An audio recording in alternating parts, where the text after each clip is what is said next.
अस्सलाम वालेकुम। Kaif for business law. आज हमारा लेक्चर नंबर 46 है। आज इंशाल्लाह हमारा चैप्टर 13 एंड हो रहा होगा। पार्टनरशिप एक्ट का लास्ट चैप्टर है ये जो हम पढ़ रहे हैं। इसमें हमने कल स्टार्ट किया था माइनर का, कि माइनर जो है बतौर पार्टनर तो ऐड नहीं किया जा सकता क्योंकि obviously he is not competent to contract, लेकिन उसको पार्टनरशिप के बेनिफिट्स में ऐड किया जा सकता है। और बेनिफिट से मुराद क्या है कि पार्टनरशिप से जो प्रॉफिट आता है वो उसको मिल सकता है। पार्टनरशिप डिसॉल्व होगी तो उसके एसेट्स में उसका शेयर हो सकता है। तो आप ये कह लें कि जो फ़ायदे हैं पार्टनरशिप के वो उसको मिल सकते हैं, ले सकता है, लेकिन पार्टनरशिप के जो नुकसान है जैसे कि लॉसेस शेयर करना वो उसको नीड नहीं है।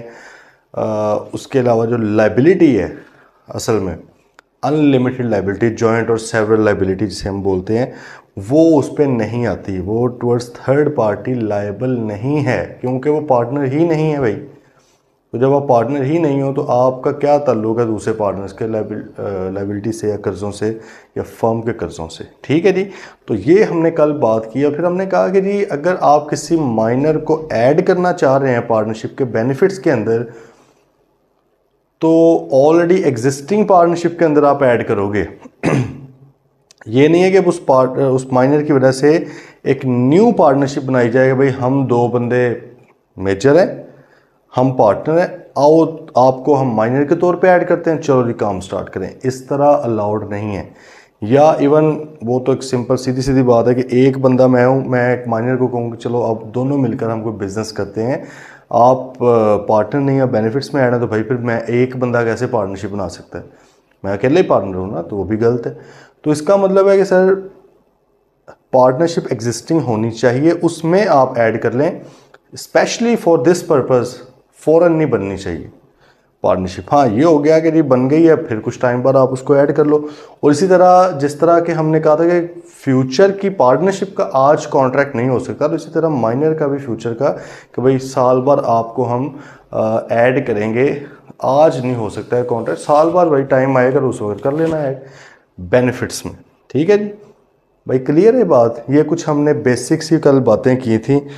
अब ज़रा आते हैं जी कि उसके राइट्स वगैरह क्या हैं और उसकी वही रिस्ट्रिक्शंस उसकी भी कुछ हैं ऑब्वियसली।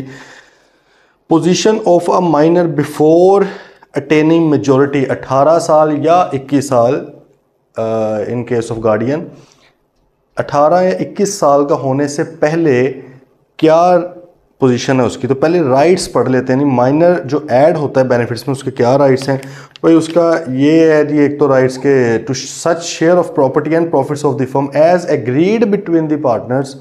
भाई पार्टनर्स ने अपने आपस में जो एग्री किया है उतना प्रॉफिट इसको मिल सकता है, और एसेट्स अगर सेल किए जाते हैं उनमें से शेयर मिल सकता है। हमें पता है कि अगर आपने किसी पार्टनर ने अपना इंटरेस्ट किसी को ट्रांसफ़र करना, उसके लिए भी तमाम पार्टनर्स की कंसेंट चाहिए। और इधर तो तमाम पार्टनर्स मिलकर एक माइनर को ऐड करना चाह रहे हैं बेनिफिट्स ऑफ पार्टनरशिप में, इसमें भी तमाम पार्टनर्स की कंसेंट चाहिए। मेजॉरिटी की बात नहीं हो रही, कंसेंट ऑफ ऑल पार्टनर्स। ठीक है, 100% सारे लोग मानेंगे तो फिर होगा। दूसरे नंबर पे उसने कहा to have access to, access हो सकती है इसकी, मतलब देख सकता है, एंड इंस्पेक्ट, इंस्पेक्शन ज़रा गौर से उन चीज़ों को खंगाल सकता है, and copy any of the accounts. कहते हैं कि जो अकाउंट्स हैं ना, अकाउंट्स में मतलब फाइनेंशियल स्टेटमेंट्स हैं, फाइनेंशियल स्टेटमेंट्स को एक्सेस भी कर सकता है, ले सकता है जहाँ पड़ी हो, इंस्पेक्ट भी कर सकता है, कॉपी भी कर सकता है। ब्रैकेट में लिखा हुआ है जी but not books of accounts, लेकिन बुक्स ऑफ अकाउंट्स को नहीं देख सकता भाई। जिस तरह ट्रांसफरी के लिए हमने बात की थी कि ट्रांसफरी के लिए भी हमने कहा था कि आप अकाउंट्स को तो एक्सेस कर सकते हो, तो भाई क्या प्रॉफिट शॉफिट निकला, जाहिर है आपको हिस्सा मिलना है, लेकिन बुक्स ऑफ अकाउंट, उसकी डिटेल्स, एक्सपेंसेस के वाउचर निकाल के लाओ भाई, सेल इनवॉइसेस दिखाओ, परचेज इनवॉइसेस दिखाओ, एग्रीमेंट्स दिखाओ, कॉन्ट्रैक्ट दिखाओ, बिजली के बिल दिखाओ मुझे, ऐसे नहीं आप कर सकते भाई। आप अकाउंट्स देख सकते हो, द मेन फ्रंट, आपको पता है वही 5 फाइनेंशियल स्टेटमेंट्स होती हैं, वो आप देख सकते हो, but you can not inspect the books of the firm, books of the accounts, वो आप नहीं देख सकते। आइए समझ, ये दो उसके राइट्स हैं कि प्रॉफिट जो भी एग्री हुआ है या शेयर ऑफ एसेट्स वो उसको मिलेंगे, और वो अकाउंट्स तक एक्सेस रख सकता है, कॉपी इंस्पेक्ट कर सकता है। ये राइट थे। साहब उन्होंने बता दिया भाई बुक्स ऑफ अकाउंट की बात ना करो। फिर आगे जी उसकी लिमिटेड लाइबिलिटी होती है। लिमिटेड लाइबिलिटी का क्या कॉन्सेप्ट था, कभी हमने भले वक्तों में पढ़ा था। लिमिटेड लाइबिलिटी का कॉन्सेप्ट था कि भाई मैं बिजनेस के कर्जों में हिस्सा तो डालूंगा, लेकिन एक एक्सटेंट तक, एक हद तक। वो हद क्या होती है यार, जितना मैंने इन्वेस्ट किया हुआ है ना, हाँ वो जा सकता है मेरा, मजीद मैंने 1 रुपया नहीं देना। मैं अपने कर्जों का जवाबदेह हूँ। मैंने जो खुद कर्जे लिए हैं अपने नाम पे, मैं वो तो दूंगा, बिजनेस के कर्जे में नहीं दूंगा। ये लिमिटेड लाइबिलिटी थी, ठीक है। जबकि हमें पता है कि पार्टनरशिप में लिमिटेड लाइबिलिटी नहीं होती, जॉइंट एंड सेवरल लाइबिलिटी है। जॉइंट एंड सेवरल का मतलब क्या है भाई, जिसने पैसे लेने हैं हम सबसे इकट्ठे भी ले सकता है, एक बंदे से भी सारे के सारे पैसे निकलवा सकता है। हाँ, बाद में हमने आपस में जो करना है वो हमारा अमंग पार्टनर्स है, लेकिन टुवर्ड्स थर्ड पार्टी हमारी लाइबिलिटी अनलिमिटेड है कि मैंने सिर्फ अपना हिस्सा नहीं देना। 10 लाख रुपए फर्म ने देना था, 5 पार्टनर्स थे, 2-2 लाख आ रहा था। बंदा आया, उसने कहा भाई आप ही निकालो 10 लाख रुपए सारे का सारा। मैंने कहा भाई मेरी तो 2 लाख रुपए तक की लाइबिलिटी, मैं तो नहीं इससे ज़्यादा दे रहा। उसने कहा मैं अभी तो दिलवाता हूँ तुमसे, ठीक है। उसने क्या किया भाई, वो जनरल ड्यूटीज़ खोल ली। जनरल ड्यूटी के अंदर सबसे पहले ड्यूटी आ गई जॉइंट एंड सेवरल लाइबिलिटी। उसने कहा ये पढ़नी नहीं आती तुम्हें, बताओ, तो देने पड़े। बात आ रही समय। माइनर के केस में क्योंकि पार्टनर है ही नहीं, तो माइनर का मैक्सिमम नुकसान क्या होना, जो उसको प्रॉफिट मिलना होगा ना उस बार का, जाहिर हो कहेंगे यार पहले तो फर्म में से पैसे निकाल के देना बाहर वाले बंदे को, बाद में अपने अपनी जेबों से देंगे। तो फर्म से ही जब पैसे निकल गए तो प्रॉफिट उसका लॉस में कन्वर्ट हो गया, ये उसका नुकसान एक होगा। अदरवाइज जेब से नहीं भरने पड़ेंगे।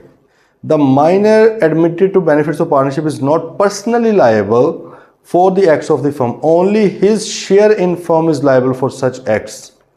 उसका जो शेयर है, उसका जो प्रॉफिट है, वो जाहिर है पे हो जाएगा। उसका अकेले का नहीं, सबका ही होगा ना, इसका भी हो जाएगा। लेकिन बाकियों का मसला यह है कि अगर प्रॉफिट पे करके भी पैसे पूरे ना हुए तो अपनी जेबों से देंगे, अपने घर से लेकर आएंगे पैसे।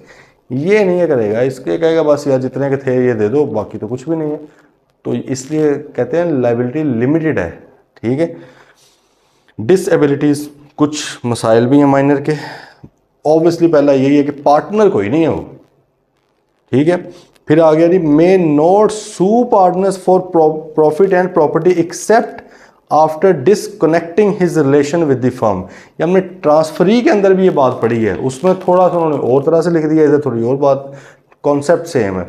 उधर भी उन्होंने क्या कहा था कि कंटिन्यूएंस ऑफ फर्म के दौरान वो केस नहीं कर सकता, वो चैलेंज नहीं कर सकता, वो चैलेंज नहीं कर सकता अकाउंट्स ऑफ द फर्म को कि भाई ये प्रॉफिट नहीं सही निकला। किसी चीज़ में बहस नहीं कर सकता during the continuous of the firm, मतलब जब तक उसका रिलेशन। इधर भी उसने यही कहा कि भाई जब तक वो बतौर माइनर ऐड है ना पार्टनरशिप में, वो किसी प्रॉफिट को, किसी अकाउंट्स को, किसी उनकी बात को चैलेंज नहीं कर सकता, सू नहीं कर सकता। लॉजिकल सी बात है, जब पार्टनर ही नहीं है वो तो कैसे कर सकता है। बाकी लोग कहेंगे भाई हम पार्टनर हैं, हमारी अथॉरिटी है, हमें राइट्स एंड ड्यूटीज़ दी हुई है पार्टनरशिप एक्ट 1932 में। आप कौन है, आपको तो सिर्फ और सिर्फ बेनिफिट्स में ऐड किया गया है। हम जो बना देंगे अकाउंट्स, आपने उसी को ही एक्सेप्ट करना है, सही है। उसको देखें, इंस्पेक्ट करें, जो मसला है हमें बताएं, हम करेंगे फैसला। लेकिन अगर हम पार्टनर्स ने एग्री कर लिया कि ये प्रॉफिट बनता है आपका, तो बस यही बनता है भाई। जब तक आप बतौर माइनर ऐड है हमारी पार्टनरशिप में बेनिफिट्स के लिए, तब तक आप हमारे ऊपर कोई केस नहीं कर सकते। हाँ, आप निकल जाओ, छोड़ दो, ताल्लुक ख़त्म करो, फिर जा केस कर दो, फिर देख लेंगे दाल में क्या होता है, ठीक है। तो इसका मतलब है कि अपना जब तक वो कनेक्टेड है फॉर्म के साथ, तब तक नहीं कर सकता केस उन पे। हाँ, डिस्कनेक्ट होकर कर सकता है। उसने कहा is not entitled to have access to books other than accounts, accounts के अलावा बुक्स को वो डिटेल्स में नहीं दे सकता, ठीक है जी। चलें, बात आई है भाई समझ। ये तो बात थी कि अभी वो मेजर नहीं हुआ, ही और she is a minor. Now the second thing is the position of a minor after attaining the majority. 18 साल या 21 साल का इन दैट केस होने के बाद उसकी क्या पोजीशन है भाई, वो डिस्कस होने लगी है। सबसे पहले वो कहते हैं डिसीजन टू कंटिन्यू और लीव। कानून कहता है कि भाई हम आपको एक ऑप्शन देते हैं, आप चाहो अब 18 साल के हो गए हो, मेजर हो गए हो, माइनर तो रहे नहीं हो, तो कानून में कोई ऐसा ताल्लुक है नहीं कि आप बेनिफिट्स अभी भी लेते रहे, अब सिर्फ ट्रांसफरी बन के ले सकते हैं। माइनर तो हो ही नहीं ना, आप तो आपको minor added to benefits of partnership तो नहीं कहा जा सकता, आप तो अब 18 साल के हो गए हो। अगर ट्रांसफरी वाला बनना है तो वो फिर तमाम पार्टनर्स एग्री करेंगे तो उस तरह होगा। Other than that you also have an option to become the partner of the firm. ठीक है, अब यहां पर ना एक छोटी सी आप समझ लें एक्सेप्शन है एक चीज की। हमने कहा था पार्टनर्स हमेशा बनते हैं थ्रू कॉन्ट्रैक्ट, कॉन्ट्रैक्ट के थ्रू बनते हैं। अब यहां पर कानून इस बंदे को, माइनर को, फेवरेट चाइल्ड है, माइनर को वो ऑप्शन दे रहा है कि यार अब दोबारा से कॉन्ट्रैक्ट करने की जरूरत नहीं है आपको पार्टनर का। जब आप आए थे ना बतौर माइनर कि मुझे बेनिफिट्स में ऐड करो, ये बात उसी वक्त ही इम्प्लाइड थी कि जब आप 18 साल के हो जाओगे तो आपके पास खुद पार्टनर बनने का ऑप्शन आ जाएगा। इन लोगों की रजामंदी उस वक्त रिक्वायर्ड नहीं होगी, इनकी कंसेंट बाकी पार्टनर्स की उस वक्त। बात समझ रहे हो कि नहीं? देखो किसी को भी आपने पार्टनर ऐड करना किसी भी टाइम में तो तमाम पार्टनर्स एग्री करेंगे, तो ये इस पर भी लागू होनी चाहिए थी। लेकिन इधर कानून कहता है कि भाई जैसे ही आप 18 साल के हो गए ना, अब आपके पास माइनर साहब, अब आप मेजर हो गए, अब आपके पास ऑप्शन है डिसीजन टू कंटिन्यू और लीव का। इनके पास नहीं है, इन्होंने तो रखना ही रखना। अगर आप कहेंगे ना कि मैंने पार्टनर बनना है तो बन गए भाई पार्टनर, ये पीछे नहीं हट सकते। क्यों? इन्होंने जब आपको बतौर माइनर ऐड किया था उसी वक्त ही एग्री कर लिया था कि हम आपको ये वाला ऑप्शन भी देते हैं, हम इसके ऊपर अभी से राजी हैं। ठीक है जी, कि जब आप 18 साल के हो गए, हाँ अब आप ये कह सकते हो कि क्या सर ये इनको माइनर को निकाला नहीं जा सकता? भाई बिल्कुल निकाला जा सकता। कंसेंट से ऐड किया था, कंसेंट से फारिग कर दो। सब ने कहा नहीं भाई माइनर को फारिग करो, कर दो। अब माइनर को ऐड किया क्यों जाता है आमतौर पे? आमतौर पे भाई इसलिए किया जाता है कि फॉर एग्जांपल कोई लेट्स से कोई पार्टनर है, उसकी डेथ हो गई है या वो छोड़ के जा चुका है, पॉजिटिवली मतलब कि वो उनके रिलेशन अभी चल रहे हैं, तो वो कहते हैं यार मेरा बच्चा है, ये कल आप लोगों के साथ मिलके काम करेगा, तो इसको आप लेके चलो साथ। अब कानूनी तौर पे वो माइनर पार्टनर नहीं बन सकता, तो आपने फिर उसको लेकर भी चलना है साथ, तो आपने बेनिफिट्स में ऐड कर लिया उसको। ठीक है, तो ज़बरदस्ती नहीं कोई हो रही होती, सारा प्यार में बरसे सिस्टम चल रहा होता है। ठीक, बात आ रही है समझ? तो अब ये देखें ज़रा, उसके बाद डिसीजन टू कंटिन्यू और लीव आ गया। वो कहता है कि जी on attaining majority the minor partner has to decide. देखो उसने वर्ड क्या यूज़ कर दिया, द माइनर पार्टनर। ऐसे पार्टनर हटा दें यहाँ से क्योंकि वो सारा फिर कॉन्सेप्ट हिल जाएगा। पार्टनर है ही नहीं जब वो, द माइनर लिखें।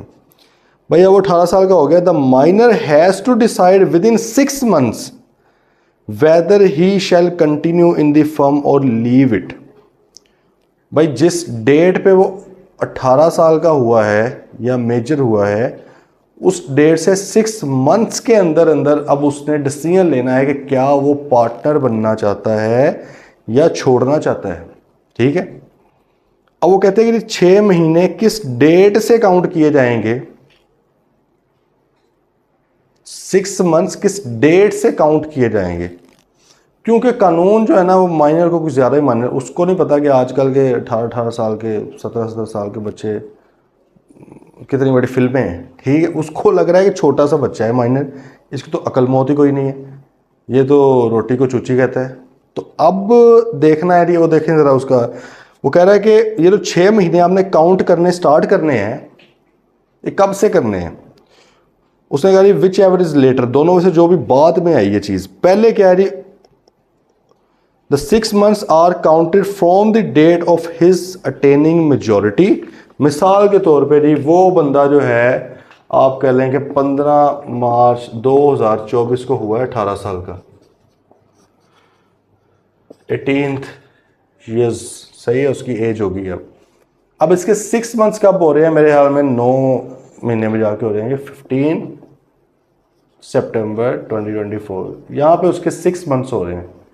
एक तो डेट ये वाली आ गई ना, दूसरी वो कह रहा है जी when 6 months from when he first comes to know that he had been admitted to the benefits of partnership. कहता बेचारा इतना मासूम है, उसको तो पता ही नहीं होगा ना, वो 18 साल का हो गया है हो सकता है कि वो 18 साल का तो हो गया है लेकिन अभी तक उसे पता ही नहीं है कि वो किसी जगह पे बेनिफिट्स में भी ऐड था। पहले शायद होता हो कि अब्बा जी ने माइनर को, बच्चे को ऐड करवा दिया, उसको पता ही कुछ नहीं, पैसे सारे अब्बा जी की जेब में जा रहे हैं, उनके बैंक अकाउंट में जा रहे हैं। ठीक है, आजकल के बच्चे तो भाई जेन जी हो ना आप लोग, जेन जी बड़ी खतरनाक है। तो क्या बात कर रहे थे हम कि भाई अब दूसरा क्या है कि उसको पता कब चला कि वो पहले माइनर के तौर पे बेनिफिट्स ऑफ पार्टनरशिप में एडिड था।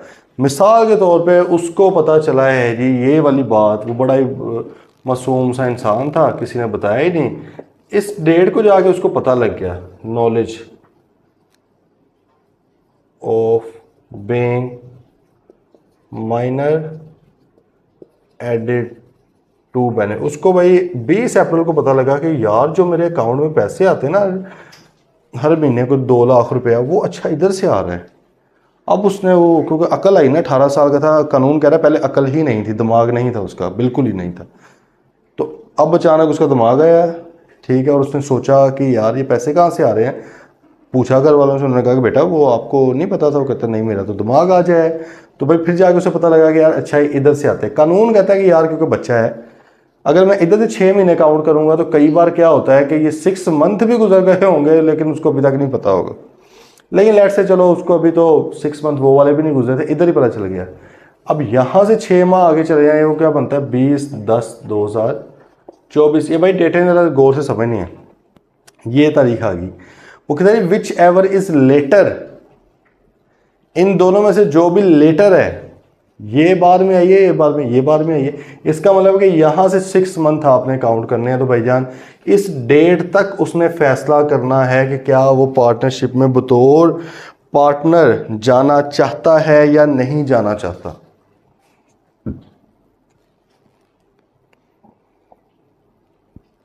ठीक है, गल आइए समझ, कोई नहीं।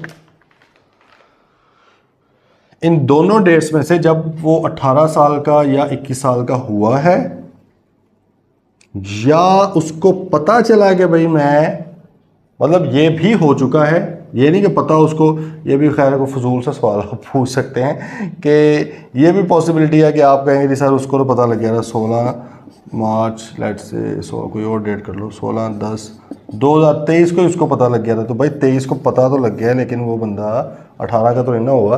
फिर आपने इन दोनों में से विच एवर लेटर करना है ना। 18 का तो इस वक्त हुआ है, ठीक है, तो 18 से फिर 6 मंथ, बात आई समझ। अच्छा, अब कानून एक चीज़ कहता है, कानून कहता है कि यार ये भी तो पॉसिबिलिटी है कि मेजर हुए 6 महीने हो चुके हैं, अभी तक उसने डिसीजन नहीं लिया, अभी तक उसने डिसीजन नहीं लिया। अब यहां पर एक और एक्सेप्शन क्रिएट की जा रही है for minor, because minor is a favourite child of law. हमने किसी वक्त में एक बात पढ़ी थी कि negative confirmation is not a valid acceptance. यही पढ़ा था ना भाई, negative confirmation is not a valid acceptance. पहले हमने माइनर के लिए एक्सेप्शन निकाली पार्टनरशिप एक्ट 1932 के अंदर। गल बड़े गौर ना समझ नहीं है, ज़रा ऐसी बातें बताई नहीं जाती, नज़र लग जाती है, ठीक है, लेकिन आपने बड़े गौर से समझनी है। पहले हमने एक एक्सेप्शन क्रिएट की पार्टनरशिप एक्ट 1932 के अंदर। कौन सी एक्सेप्शन? हमने कहा था कि जब भी पार्टनर को ऐड करना होगा उस वक्त आपने कॉन्ट्रैक्ट करना है उसके साथ।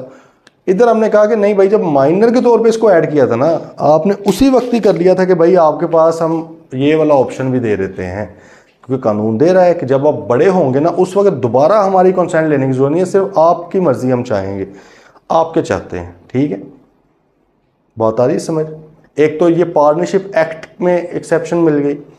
दूसरा, अब आपको पता है कि है तो कॉन्ट्रैक्ट ना भाई, कॉन्ट्रैक्ट ही कर तो कॉन्ट्रैक्ट रहे हैं। अब दूसरी एक्सेप्शन उसने निकाल ली है कॉन्ट्रैक्ट एक्ट 1872 की।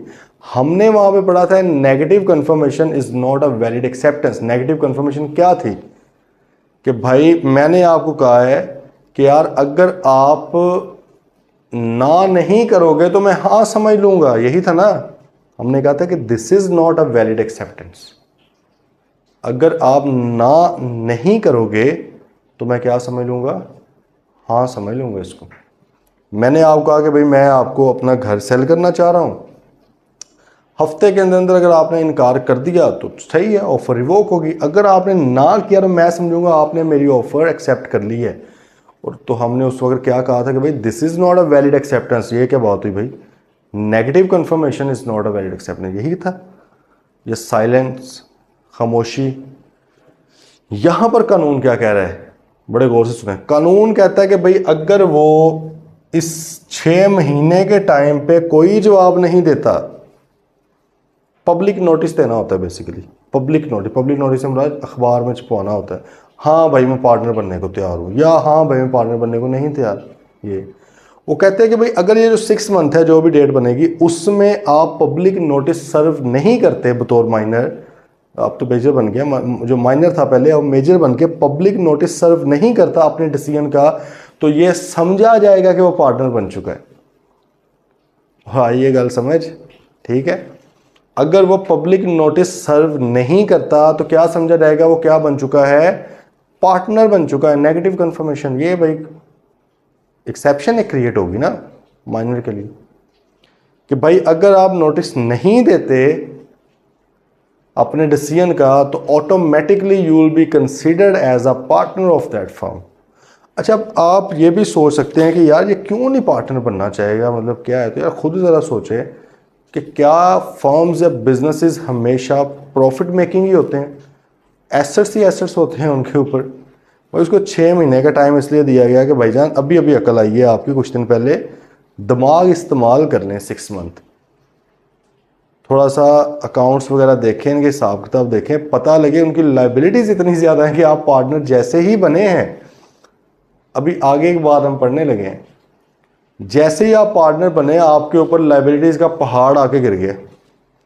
उधर से कुछ बेनिफिट होने थे पार्टनर वाले, अथॉरिटी ये वो, कहते चलो ये अथॉरिटी यूज़ करके तरले करके आओ पार्टियों के, हम आपको बाद में पैसे देंगे।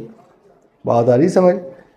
तो ये इसलिए उसको कहा जाता है। अब ऑब्वियसली वो सोचेगा ना, वो देखेगा कि अगर उसके फ़ायदा में हुई चीज़, फ़ायदा उसको हो रहा हुआ, देन तो वो कर लेगा join as a partner, otherwise वो ऑब्वियसली डिक्लाइन करेगा उसको।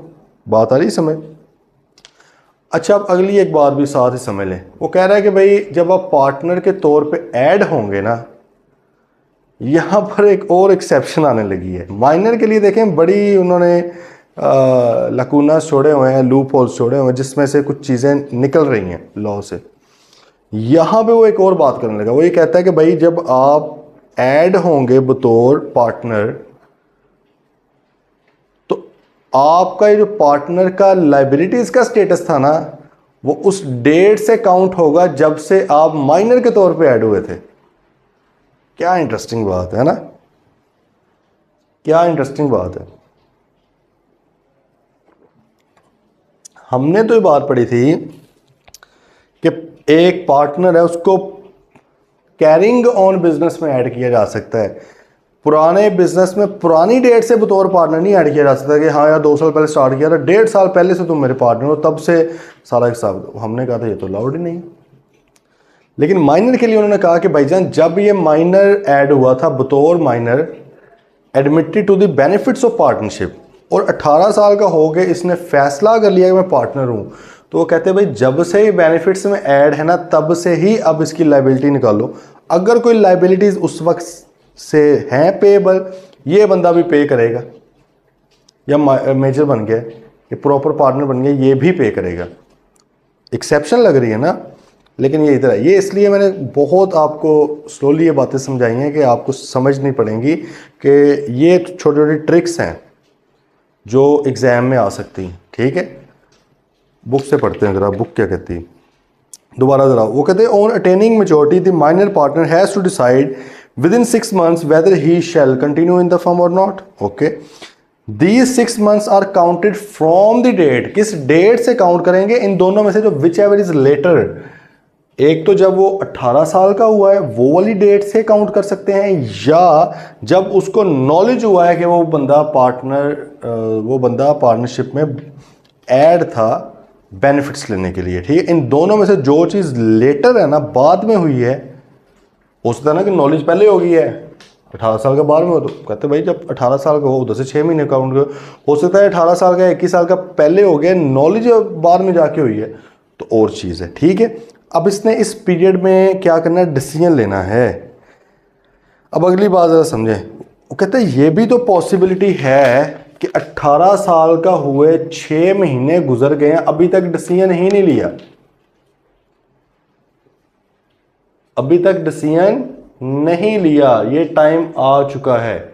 अब हमने नीचे क्या पढ़ा था अभी, एक बात अपने पीछे क्या डिस्कस किया है कि भाई अगर आप within 6 months public notice serve नहीं करते अपने इंटेंशन का कि आप बनना चाहते हैं, नहीं बनना चाहते, तो आप ऑटोमेटिकली बन जाते हैं, यही हमने कहा था। इसको जरा पहले लाइन को पढ़ लें, सबसे लास्ट पे जो लिखी हुई है, सबसे लास्ट पे पहले वो पढ़े। कहते हैं if he fails to give a public notice he is deemed to have become a partner in the firm on the expiry of the 6 months after obtaining majority।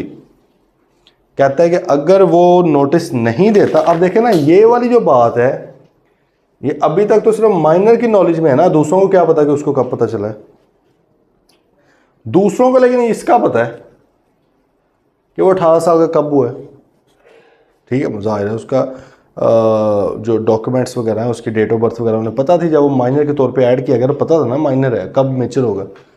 कानून ये कहता है कि भाईजान जैसे इसके 6 महीने पूरे होंगे और अभी तक उसने कौन से 6 महीने, इन दोनों में से जो भी है, लेकिन ये वाली क्योंकि नॉलेज में थी चीज़ हर बंदे के, जैसे ये वाले 6 मंथ पूरे हुए और अभी तक उसने कोई नोटिस नहीं सर्व किया, ये ऑटोमेटिकली क्या बन जाएगा, पार्टनर। अब यहाँ पे होगा फड्डा अगर उसने करना हुआ तो।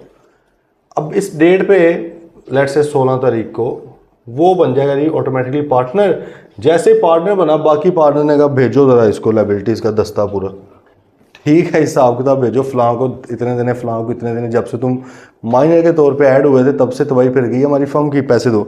इसने देखा, इसने साथ ही सोचा, जल्दी जल्दी पार्टनरशिप एक्ट 1932 खोला। इसने कहा कि यार मैं कैसे भर सकता हूँ कानूनी तौर पे इसने पढ़ा, इसने कहा यार विच एवर इज लेटर वाली बात एक बात थी कि नॉलेज होनी चाहिए। इसने कहा भैया मुझे नॉलेज नहीं था, मुझे पता ही नहीं था, 6 महीने का चाहे साल गुजर जाता, मुझे मेरे इल्म में नहीं है कि मैं माइनर, वो कहता है मेरी सिलेक्शन हो गई है तो वो इसने कहा कि मेरे इल्म में नहीं था, मेरी नॉलेज में नहीं था कि मैं इस पार्टनरशिप फर्म में माइनर एडमिटेड टू बेनिफिट्स है, कहता मुझे नहीं पता था इस बात का। अब कानून बीच में फिर आ गया, कानून ने कहा कि ऑब्वियसली पता, चलो आप कह रहे हैं तो सही है, सुन लेते हैं आपको, माइनर है, आप हमारे फेवरेट चाइल्ड हैं, लेकिन अब वो मेजर हो गए, तो अब ये बर्डन ऑफ प्रूफ आप पर है, आपने साबित करना है कि आपको पता था या नहीं था। अब ये वकीलों का काम है किस तरह साबित करना है, ठीक है। और गल आ रही है समझ, देखिए बातें क्योंकि ना सारी आपस में बड़ी लिंक्ड हैं। बात ये हुई है, दोबारा ज़रा कर लेते हैं। कानून ये कहता है कि जब आप 18 साल के हो जाएंगे या जब आपको पता चल जाएगा कि आप माइनर थे, पहले ही पता चल सकता है, 18 साल के बाद भी पता चल सकता है, विच एवर इज लेटर, इन दोनों में से जो डेट लेटर है उससे 6 मंथ के अंदर अंदर आपने फैसला करना है कि आप फर्म को ज्वाइन करना चाह रहे हैं, लीव करना चाह रहे हैं। ज्वाइन करेंगे तो एज अ पार्टनर करेंगे, एज अ पार्टनर करेंगे तो आपके ऊपर लाइबिलिटीज़ भी जो हैं पार्टनर की वो उस डेट से लगेंगी जब से आप माइनर के तौर पे ऐड थे। आप हालांकि थे ऐड बेनिफिट्स में, लेकिन आपको इस वक्त ही पूरी क्लैरिटी है कि भाईजान अगर मैं फ़ैसला लेता हूँ तो लाइबिलिटीज़ भी उठानी पड़ेंगी। आ रही है बात समझ? हाँ, माइनर बनने से मतलब उस ऐड होने से पहले वाले नहीं, जब से आप माइनर एडमिटेड टू बेनिफिट्स हैं तब से करेंगे, ठीक है।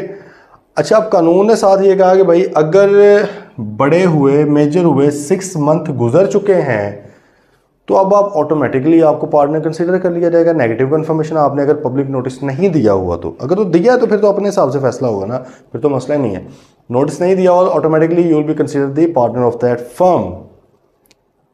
अब अगर आपको मसला है इस चीज़ से कि भाई मुझे क्यों बना दिया, मैंने तो नहीं बनना था, मुझे तो पता ही नहीं था, यही एक सवाल उठ सकता है। ये वाला तो नहीं उठ सकता ना कि मैं 18 साल के नहीं हूँ, वो कहेंगे भैया ना इधर आता हूँ दसा आ रहा तेरे जिन कटा। अब यहाँ पर जाके आपने बताना है कि भाई मुझे नॉलेज नहीं थी, और इसको प्रूफ करना है, बर्डन ऑफ प्रूफ आपके ऊपर है कि मुझे नहीं नॉलेज थी। उनको क्या पता आपको नॉलेज थी कि नहीं, ठीक है। तो ये आपने प्रूफ करना। अगर आपने प्रूफ कर दिया तो आप कहेंगे यार जिस डेट पे इन्होंने मुझे आके बताया ना उस डेट पे मुझे नॉलेज हुई है, तो भाई विच एवर इज लेटर, इसका मतलब है कि उससे 6 मंथ मुझे आगे के दें। उन्होंने कहा चलो जी आपने प्रूफ कर दिया है, आपने लेट से ये 16 तारीख को उन्होंने उसको ऐड कर लिया था, फिर जाके से पता लगा अच्छा यार मुझे तो नॉलेज भी थी, तो उन्होंने कहा कि 16 को आपको नॉलेज हुई है, इसने प्रूफ कर दिया कि हाँ भाई मुझे 16 तारीख को पता चला है, मुझे पहले पता ही नहीं था। सही है, तो कानून ने फिर क्या कहा, कानून ने कहा चलो यार 16 तारीख से आगे 6 महीने ले लो, ठीक है, 16 सितंबर से 3 16 मार्च, उसने कहा 6 महीने क्यों लेने हैं। अब भी मैं कहता हूँ मैंने नहीं बनना, मैं अभी पब्लिक नोटिस में अखबार में छपवाने जा रहा हूँ, भाई कौन इतनी लाइबिलिटीज उठाए, ठीक है, तो ये सारा सिलसिला हो जाएगा। उसने कहा the burden of proving the fact that such minor had no knowledge of such admission until a particular date after the expiry of 6 month. 6 month expire हो चुके हैं, अदरवाइज जब 6 मंथ एक्सपायर हो जाएंगे ऑटोमेटिकली इसको पार्टनर कंसिडर कर लिया जाएगा, क्योंकि दूसरों को क्या पता कि ये बंदे की नॉलेज में है या नहीं है। ये तो फिर ये जाकर खप डालेगा कि भाई यार मुझे क्यों ऐड कर रहे हो, मेरी कोई नॉलेज में चीज़ नहीं थी, ठीक है। With in the period he should give a public notice of his choice to become or not to become a partner in the firm। और अगर वो नोटिस नहीं देता तो ऑटोमेटिकली बन जाएगा। अब ये अगली बात जो हमने अभी कर ली थी, elected to become a partner, अगर वो फैसला करता है कि मैं पार्टनर बनना चाहता हूँ, दोनों डिसीजन कर सकता है ना।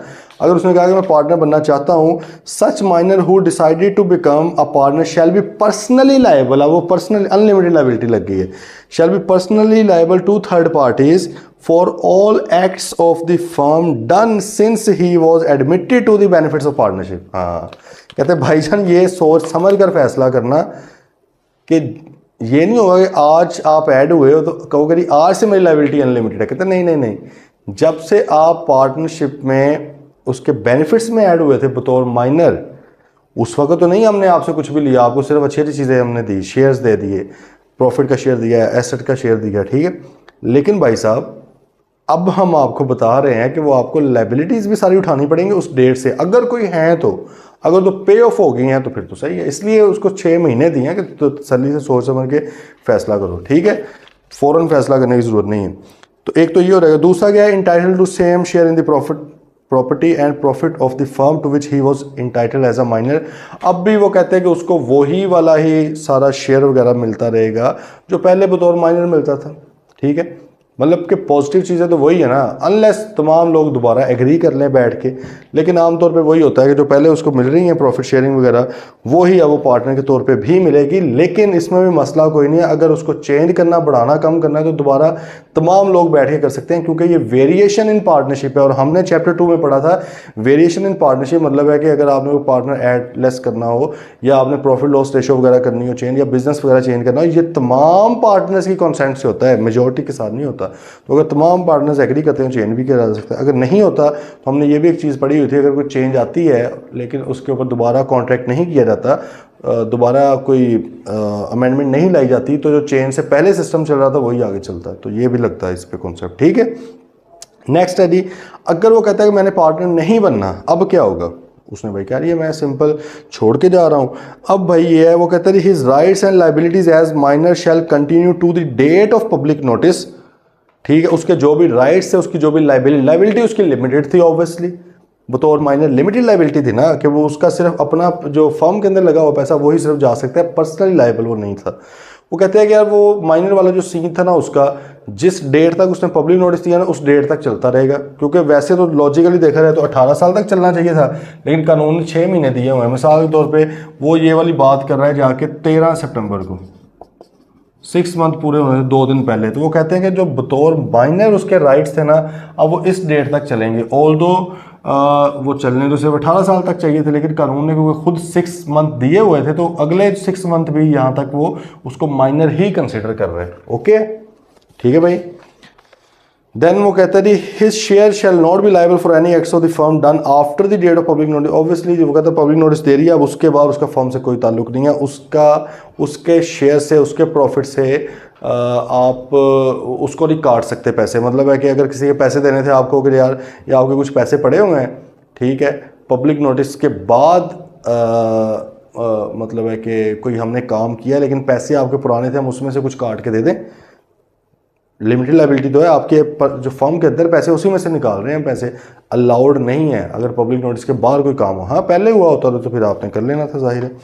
ही has right to sue the partner. अब भाई वो दूसरे पार्टनर पे केस भी कर सकता है। पहले हमने क्या कहा था, जब तक वो कनेक्टेड है पार्टनरशिप फर्म के साथ तब तक नहीं कर सकता। अब हम क्या कह रहे हैं कि भाई वो केस भी कर सकता है। आ रही है बात समझ? इसको थोड़ा सा रिवाइज कर लेते हैं मेरे ख्याल में, ताकि चीज़ें दोबारा क्लियर हो जाएं। हमने भाई बात की कि एक माइनर को पार्टनर नहीं बनाया जा सकता जब तक कि वो 18 साल का नहीं होता, कॉम्पिटेंट टू कॉन्ट्रैक्ट ही नहीं है। लेकिन कानून ये कहता है कि अगर तमाम के तमाम पार्टनर्स एग्री करें इस बात पर, तो एक माइनर को पार्टनरशिप के बेनिफिट्स में ऐड किया जा सकता है। बेनिफिट से मुराद क्या है?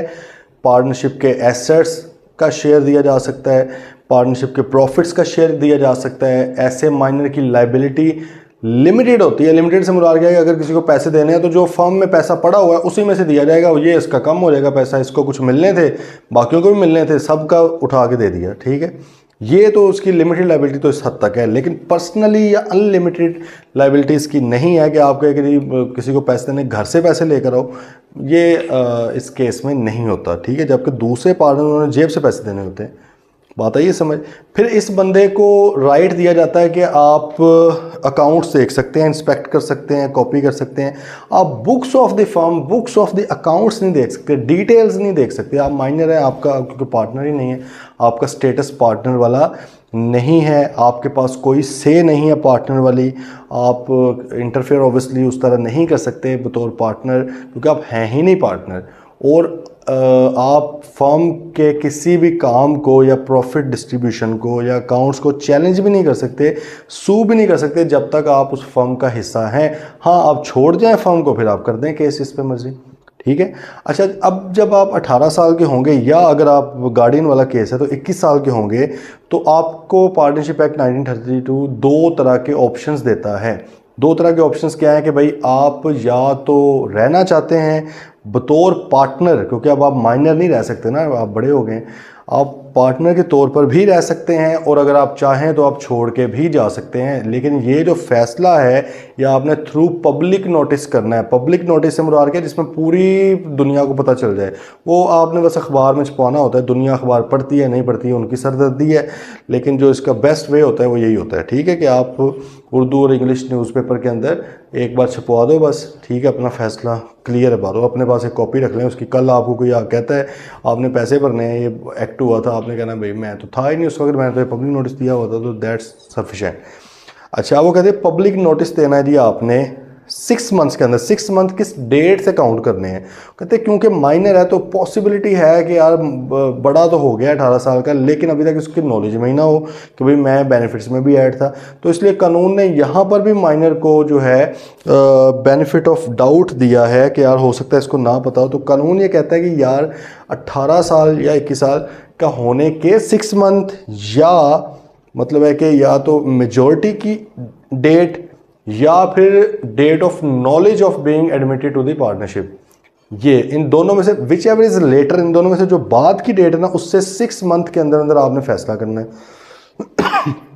अगर आप फैसला नहीं करते, अब लोगों को नहीं पता आपकी नॉलेज में है या नहीं, लेकिन लोगों को ये पता है कि आप 18 साल के हो गए हो, तो अगर आप अपनी मेजॉरिटी एज के होने के 6 मंथ के अंदर अंदर कोई पब्लिक नोटिस नहीं देते, हमने कहा कि ये कॉन्ट्रैक्ट एक्ट की एक्सेप्शन यहाँ पे एक आ गई है, ये वैलिड है यहाँ पे कि भाई फिर आपको पार्टनर समझ लिया जाएगा। और जब आपको पार्टनर समझ लिया जाएगा तो फिर आपके ऊपर लाइबिलिटी भी अनलिमिटेड हो जाएगी। लेकिन मसला ये है कि लाइबिलिटी जो अनलिमिटेड होना ही है वो उस डेट से नहीं होगी जब आप मतलब ये टाइम पार्टनर बनेंगे। वो कहते हैं जब से आप बतौर माइनर ऐड थे ना, तब से आपकी लाइबिलिटी अनलिमिटेड पे काउंट होना स्टार्ट हो जाएगी। अगर तब से फर्म के कोई एक्ट्स हैं, फर्म के कोई कामों के पैसे लेने देने हैं, तो वो आप भी अब जिम्मेदार होंगे उसमें बाकी पार्टनर्स की तरह। तो इसलिए भाई आप ज़रा सोच समझ के कर लें। तो लेकिन अगर आप जाके ये प्ली करते हैं कि भाई 6 मंथ तो गुजर गए हैं, 18 साल का हो गए, लेकिन मुझे तो पता ही नहीं, मुझे तो अब पता चला जब इन्होंने आगे मुझे कहा कि भाई आप पार्टनर के तौर पे ऐड हो गए, तो मुझे नहीं है नॉलेज। अब ये किसने ऑनस प्रोबेंडी, बर्डन ऑफ प्रूफ किसके ऊपर है भाई? उसी बंदे के, माइनर जो अब मेजर हुआ उसके ऊपर है कि भाई मुझे पहले नॉलेज इस बात का नहीं था, ठीक है, तो वो जाके कह देगा। अच्छा, अब उसको फिर अगर वो साबित करे नॉलेज नहीं था तो जाहिर है फिर उस डेट से 6 मंथ दे दिए जाएंगे कि चलो अब तो नॉलेज हो गया ना, अब बता दे भाई, ठीक है, अब तो बोल दे।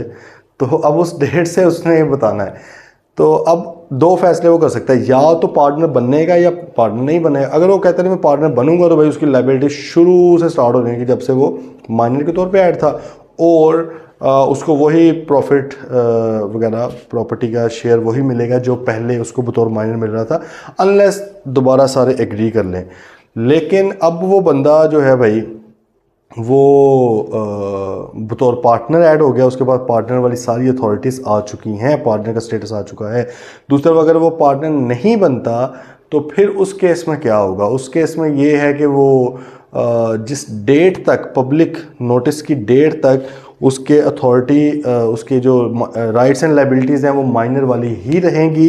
ऑल्दो वो रहनी तो सिर्फ 18 साल तक की, इस एज तक की चाहिए थी, लेकिन कानून ने क्योंकि खुद उसको 6 महीने भी दिए हैं सोचने के, तो वो जब तक ये फैसला नहीं देता तब तक उसकी राइट्स एंड लाइबिलिटीज़ वही रहेंगी, ठीक है।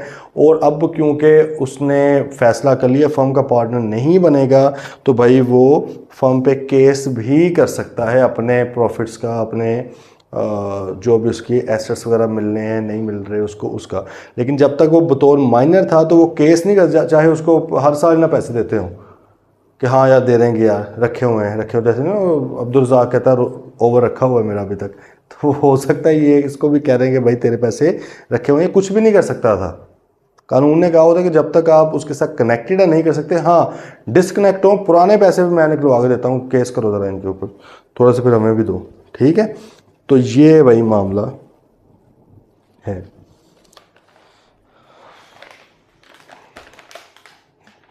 प्रैक्टिस आई गेस कल ही फिर करेंगे इंशाल्लाह, ठीक है। किसी भी तरह का कोई भी मसला और प्लीज़ पूछ लेना, बड़ा इंपॉर्टेंट ये था। और ये हमारा पार्टनरशिप एक्ट भी अल्लाह का शुक्र है कि कंप्लीट हो गया है, और हमारे 12 चैप्टर्स हमने कर लिए हुए हैं, पीछे हमारे चैप्टर रह गए हैं 6। इंशाल्लाह टाइमली सिलेबस ये भी कंप्लीट करेंगे, ठीक है। कल मिलते हैं, टिल देन टेक केयर, अल्लाह।